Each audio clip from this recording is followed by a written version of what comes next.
আছে সেগুলো সব কিছু করে কমপ্লিট করে স্নান করে রেডি হয়ে গেছি। আজ শনিবারটা আমি আমার বরের জন্য পালন করি। তো বিকেলে মন্দিরেও যাই, মহারাজের মন্দিরে গিয়ে আমি ধূপ প্রদীপ সবই দিয়ে আসি। তো আজ সারাদিন আমি কী করতে চলেছি তোমাদের সাথে শেয়ার করব। অবশ্যই আমার সাথে থাকবে আর ভিডিওটি দেখবে। ভালো লাগলে লাইক কমেন্ট শেয়ার অবশ্যই করবে। তো এখন আমি রেডি হয়ে ঠাকুরকে পুজো দেবো। পুজো দিয়ে কমপ্লিট হয়ে গেলে এরপর রান্না করে শুরু করবো। আর আজকের দিনটা আমি খুবই সুন্দরভাবে পালন করি।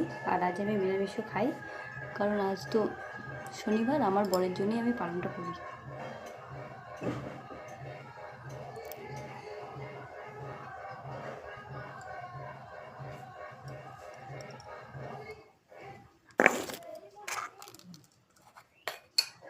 তোমরা কারা কারা শনিবার করো অবশ্যই আমাকে জানাবে বন্ধুরা। আর বরকে কারা কারা খুব বেশি ভালোবাসো এটাও জানাবে।